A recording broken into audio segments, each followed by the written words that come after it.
Once upon a time, in the quiet village of Willowbrook, there lived a poor woman named Leela, who had a young son named Kunal. Kunal had never been fortunate enough to go to school, and he lacked any formal skills to earn a living.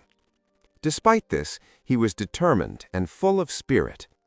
Leela, hoping to give him a start in life, managed to get him a job as a shepherd at the estate of a wealthy landlord, Mr. Devanch. However, Kunal returned home after only a few days. His mother was astonished. "Why have you come back so soon? Didn't they treat you well?" she asked. Kunal shook his head firmly. "Mother, they expected me to grovel and obey at every command, even for the smallest work. I cannot do that. Respect is earned through one's own effort, not by bowing to others. I won't remain silent if someone speaks rudely to me, even if I am poor." "But Kunal," Leela said softly, "your father left us no inheritance. How do you expect to survive in this world without money?" "Mother," Kunal replied passionately, "we may not have gold or land, but God has given me hands to work and a mind to think. I will find my way, earn honestly, and respect will follow.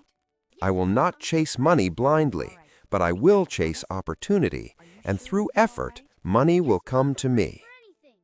His mother was both worried and impressed by her son's determination. She admired his courage, she said, "but one must understand that business requires money, and money is not easy to come by." Kunal smiled. "I don't need a fortune to start, Mother. We have 2 male ducks, 1 female, and several ducklings. I will begin my trade with these ducks." Leela said nothing, but silently watched her son as he left with the ducks one morning for the bustling town market. The market was alive with color and sound, merchants shouting their prices, buyers haggling, and carts loaded with goods clattering along cobblestone streets. Kunal carefully observed the marketplace, learning how merchants priced their wares and how customers negotiated. He positioned his ducks neatly, waiting for buyers. A wealthy man named Vikram, known for his arrogance, approached him. "Are these ducks yours? What's the price?" he asked. "1 pair costs 2 silver coins," Kunal replied. Vikram scoffed. "2 coins for 1 pair? That's too much. I'll give you only 1 coin for the pair." Kunal shook his head firmly. "I cannot sell for less than my price. If you wish, you can buy elsewhere." Vikram was furious. "Who do you think you are? My name is known in every village. I can buy the whole market if I wish."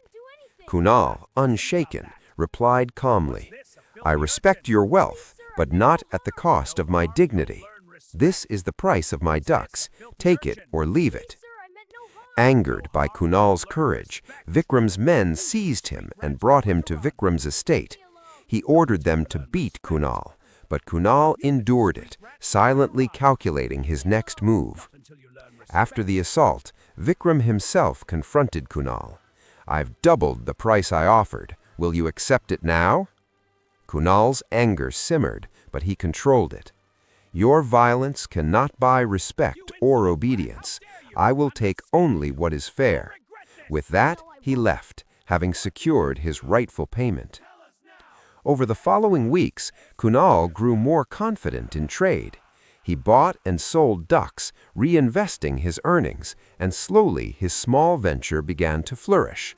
Leela was overjoyed, seeing her son gain both skill and respect in the town. Along the way, Kunal met interesting allies. Neil, a young horse seller with a keen eye for quality, and Maya, a clever merchant's apprentice who loved strategy and numbers, became his friends and partners. Together, they helped Kunal expand his trade, buying and selling horses, grains, and other market goods. Despite his growing success, Kunal had not forgotten Vikram's arrogance. One day, he discovered that Vikram was constructing a grand mansion. Donning the guise of a carpenter, Kunal approached the construction site. He inspected the wood, pretending to be an expert, and warned Vikram that some timber was weak and would rot over time. Vikram, intrigued, asked Kunal to guide him to stronger trees. In the forest nearby, Kunal led Vikram to the finest trees, all the while planning a subtle lesson in humility. Quietly, Kunal tied Vikram's hands with a rope, not to harm him, but to make him understand the value of fairness and respect. Then, Kunal demonstrated the strength of the timber and collected the payment Vikram had promised. Vikram, startled and humbled, began to reconsider his pride. Kunal continued to grow his business, investing wisely, learning from every interaction, and gaining a reputation as a fair and clever trader.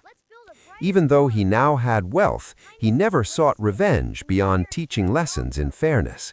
He supported struggling villagers, offering them guidance and opportunity, showing that wealth is meaningful only when paired with compassion and integrity. Years passed, and Kunal's reputation spread across Willowbrook and neighboring villages. People came to trust him, seek advice, and work with him. Leela, witnessing her son's journey from a simple boy to a respected businessman, felt a deep sense of pride and relief. Kunal himself remained humble, remembering the days of hardship and the lessons of dignity, perseverance, and patience. The moral of the story is, courage, determination, and integrity can overcome arrogance and oppression. True success is not measured by wealth alone, but by standing up for oneself, acting wisely, and respecting others. Even humble beginnings can lead to greatness when guided by morality, effort, and wisdom.